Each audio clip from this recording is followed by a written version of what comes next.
Hello, it's Anna, and today I want to talk about mending. So, mending is, I think, sort of an old-fashioned practice. I think most people aren't taught how to mend. I don't think it's practiced much anymore. Clothes are cheap. You can just replace a shirt that gets a hole in it rather than fixing it. All sorts of things are just easy and cheap to replace.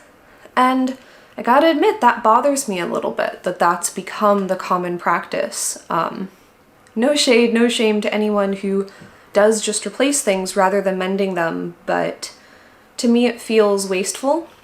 And so, since I'm trying to reduce waste in my own life and trying to live more sustainably, I feel like mending is a really simple and easy practice to incorporate into my life, so that rather than throwing out something that loses a button, I can just sew that button right back on and continue to use it.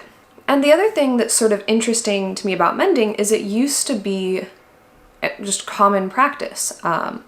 Clothes used to be a lot more expensive, fabric used to be a lot more expensive, so you mended things, you didn't throw them out. You tried to alter them or mend them or do whatever you could to make that clothing last as long as possible because it was expensive to replace. So people did mend their clothing and things, particularly in eras like World War II, where there was a whole make do and mend campaign because there were fabric shortages, and certainly in poorer families throughout history, but you also see it in very wealthy families. I'm sure you've heard, if you're on costuming YouTube, that piecing is period. Well, in addition to piecing is period, mending is period. I think that's wonderful. I think it gives clothing this sort of life. Someone has lived in it and broken it and fixed it. And yeah, I think that's sort of special. So, before we get to the actual mending, one disclaimer, I am not an expert in mending. I do not claim to be an expert. I'm going to show you some techniques that I use to mend my clothes, but please don't take me to be an expert, particularly in darning. That is a skill I'm very much still working on. So I'll walk you through sort of how to do it and show you as best I can, but I highly encourage you to seek out more professional guides, and I'll link some of those below. This is meant to be just sort of a come mend with me type video. So without further ado, let's go fix some clothes from my ever-growing mending pile because I've been lazy lately and haven't gotten around to it. So let's go mend. Okay, so the first thing to do when approaching any sort of mend is to take a look at the garment and try to see what's going on and try to figure out what technique might be best to use. In this case, the first thing I want to do so I can get a better look is remove this tag. To me, it looks like this tag is pulling on this sweater at the seam and causing it to pull apart. So I'm just going to very carefully remove the tag first.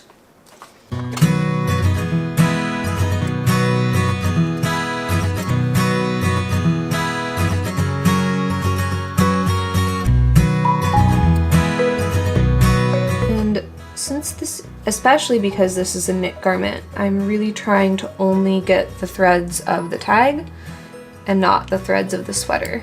I didn't quite succeed there, but I did pretty well.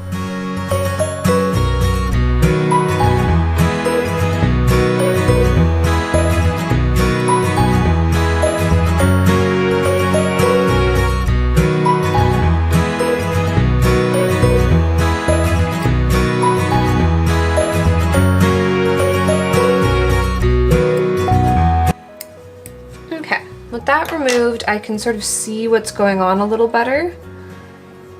There's a slight bit of damage and a hole visible from this side over here, and the same thing over here with the split seam.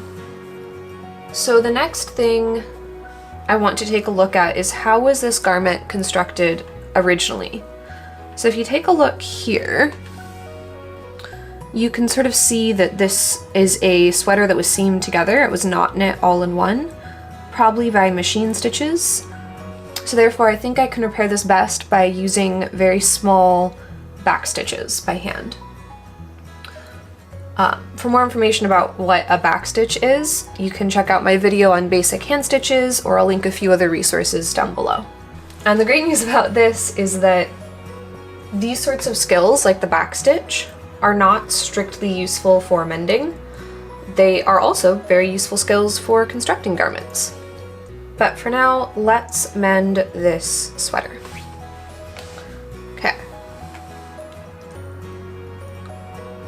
So the first thing I'm going to do is attach my thread a little bit away from where the actual problem is so that I have a stable piece of fabric to sew from. And then next, I want to try to make these stitches as small as I can.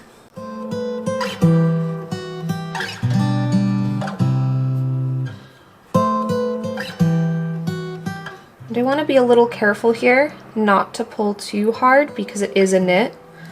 Normally with back stitches you can pull fairly hard, but I want to be really careful not to distort the fabric here.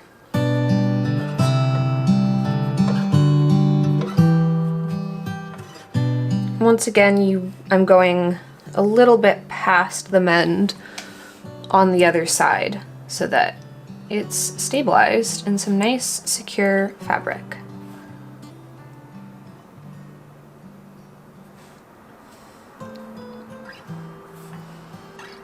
I think that should do it.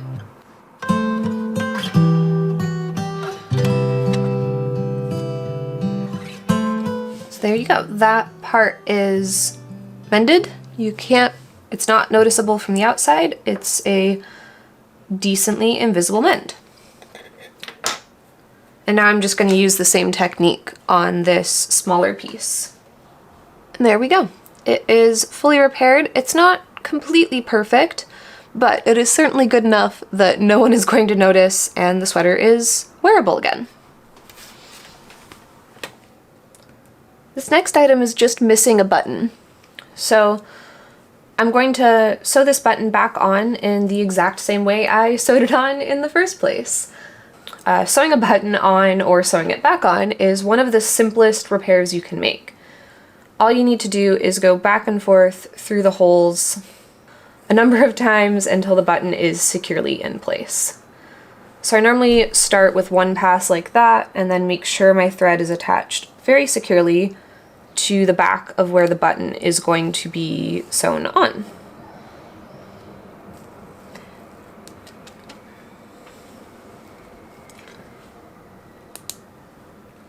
Then, like I said, we just pass our thread back and forth through the holes. If you have a button with 4 holes, you'll want to do sort of a crisscross pattern so that it's evenly distributed, but yeah, very simple.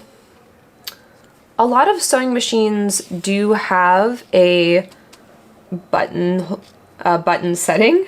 I don't really find them to be that useful because sewing a button on by hand is so easy and fairly quick that I really don't think it saves you much time, and you risk breaking a needle or messing up your machine and fiddling with the settings, so I prefer to just sew buttons on by hand.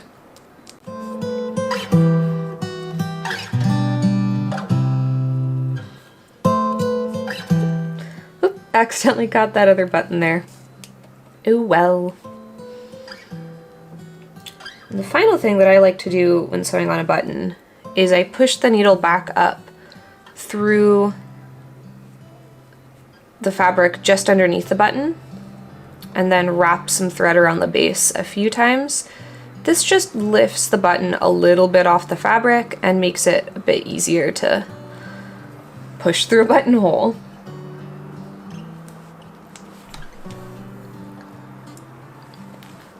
I'm once again going to firmly attach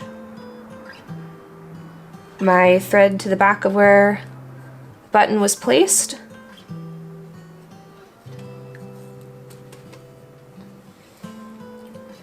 And I like to also so I'll tie a knot, which isn't strictly necessary, but then I also try to bury the thread, the end of the thread between layers of fabric. It just makes it less likely to pull out. Clean up the back side a little bit. clean up a couple other threads that have pulled out through wearing this skirt. And there you go. Good to go, sewn back on, ready to go back in the wardrobe. The final technique I want to go over is darning. So what is darning? Darning is sort of a way of reweaving fabric when it's worn thin or there's a hole worn in it, like here with my jeans. It's best done before you get an actual hole, but you know, we will do what we can with this one. Darning is a technique that is much more strictly mending.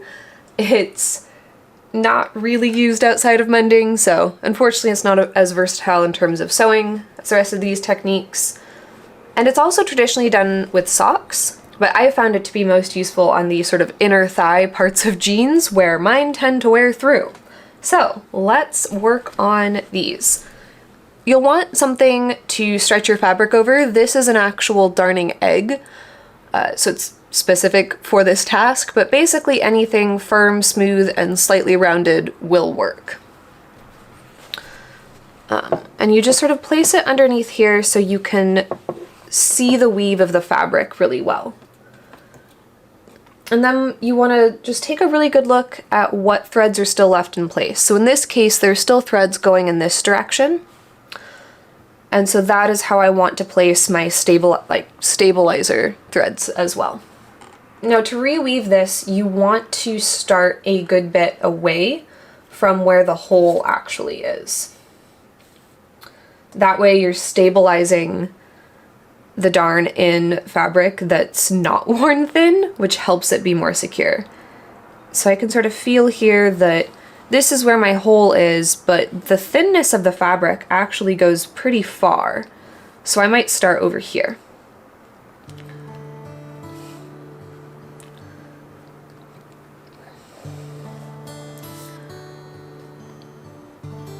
And as with anything else, you want to pick a thread that matches your fabric well. This certainly isn't a perfect match, but you know, it'll be good enough.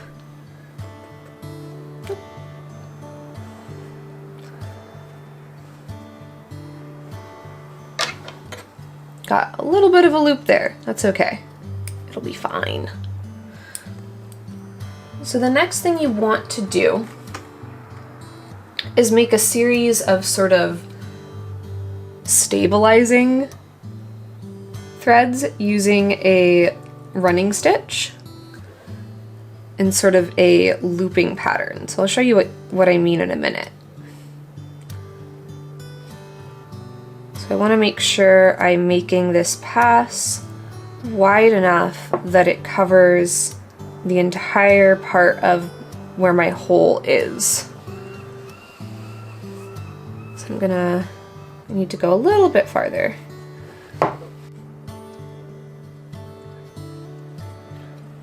Because like I said, the whole point of darning is stabilizing it in fabric that isn't damaged. So when you get to the end of each pass with your thread, rather than just going back up like this, you want to sort of make a loop. So I'm going to do the same thing, but going up from down here. And you want to leave sort of a bit of a tail. So let me just show you what I mean by that. So when I pull this, I'm going to not pull it completely taut. I'm going to leave a little loop here.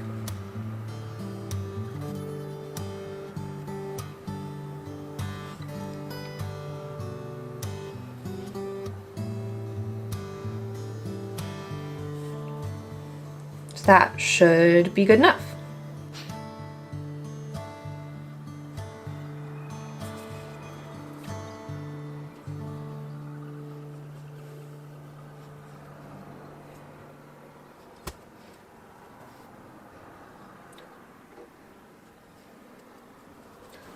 And the same thing up here, I'm going to flip around and leave a slight loop. And as you go along, there's sort of fewer and fewer cross threads to pick up over the actual space itself, but that's okay because your thread is stabilized outside of the sort of patch you're making. I probably let this hole go too long before trying to repair it, but oh well, hindsight's 20/20, right?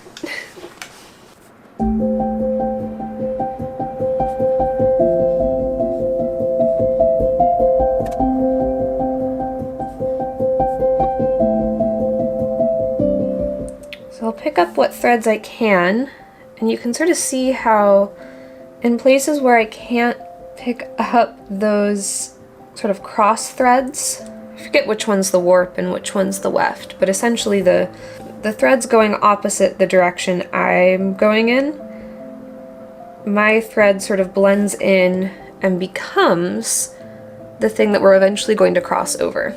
And I'll show you what I mean in just a little bit here. Just have to get this bit done. This is the part with darning that always tries my patience. And just in general, darning is a very patient activity.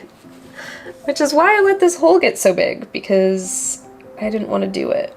And now I'm regretting it, because I made an even bigger job out of something that I already kind of didn't want to do. Okay, so I'm done with sort of the first row, I don't know what to call it, the first step maybe of the darn, which is you just want to replace kind of all the threads heading in this direction. Sorry for the light, it is afternoon now, and so the lighting is a bit weird in here. But anyway, I've replaced all of those, or not all of them, but I've sort of given myself a base of, from this perspective, vertical threads to work from, and now I'm going to weave across in this direction. And I noticed while I was doing this that although the thread I was using matches the interior thread really well, it doesn't match the exterior particularly well. So to try to mimic the original weave of the fabric, I'm going to use this darker blue thread to do the lines going this way, the perpendicular lines to complete the darn, and hopefully that'll make it less noticeable. If not, I figure it's my far inner thigh. If people are looking there, we have problems already. So this should work fine, and at the very least I know what to do better for this side, because this side is also wearing a little thin, so I know I'll need to darn this soon, if not immediately. So let's get to the second part of the darn.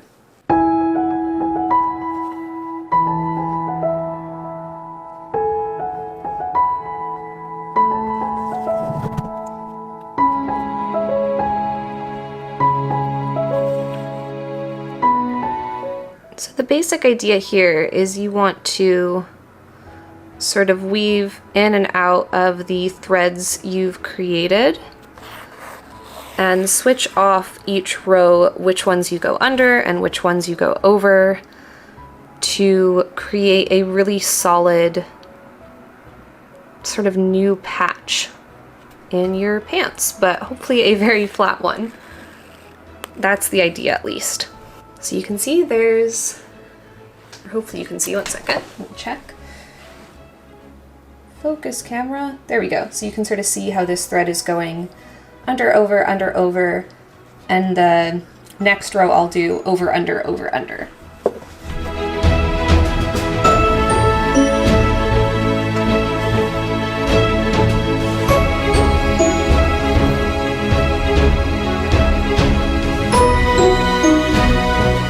So there's the second row, and basically, yeah, it's just weaving with a needle and thread.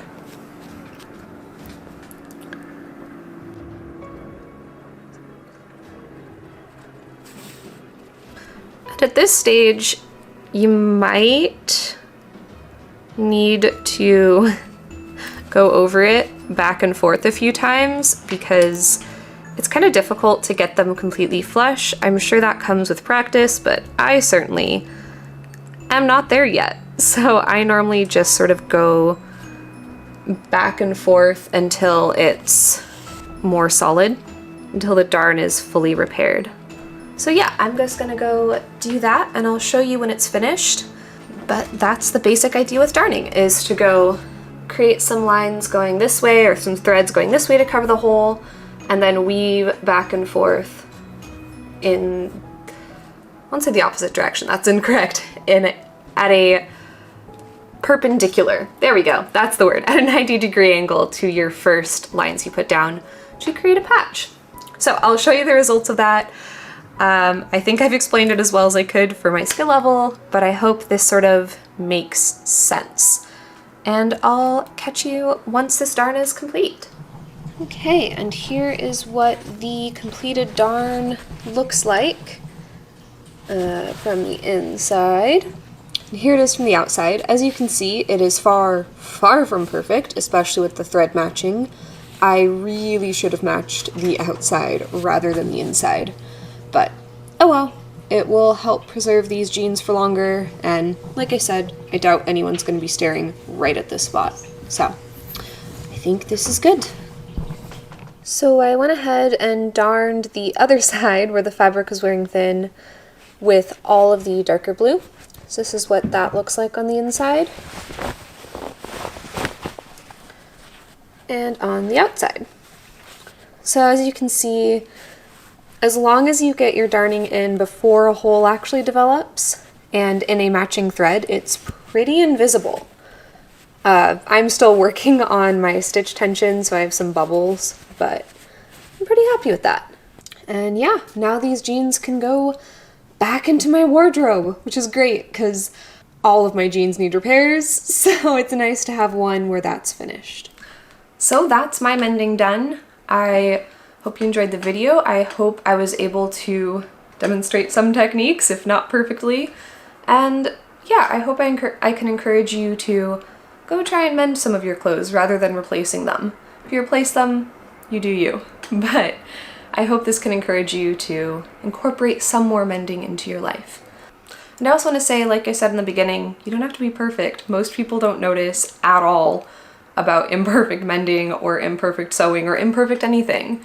So really, go out and wear your mended or home-sewn clothes with pride, mistakes and all. So let me know in the comments what you thought of this video, if you have any mending tips or tricks you'd like to share, or any practices for preserving clothes. I'd love to hear about it in the comments. And if you like this video, give it a like. If you want to see more of whatever this channel is, more of my brain, I guess, then please subscribe. I'm planning on experimenting a little bit with this channel, bringing history to life in various ways, not just showing sort of historical practices that I incorporate into my life, but playing around with it a little more. So stay tuned. I also stream on Twitch. That's currently very different from this channel. I want to blend the two a bit more, but basically I play a lot of Sims, I hang out, I crack jokes. So if you have any interest in that, my Twitch will be linked. So I've included some links down below for all the mending techniques discussed in this video so you can see an actual expert do them. So I hope that's helpful. And all that being said, I hope you have a wonderful day, and I'll see you in the next one. Bye!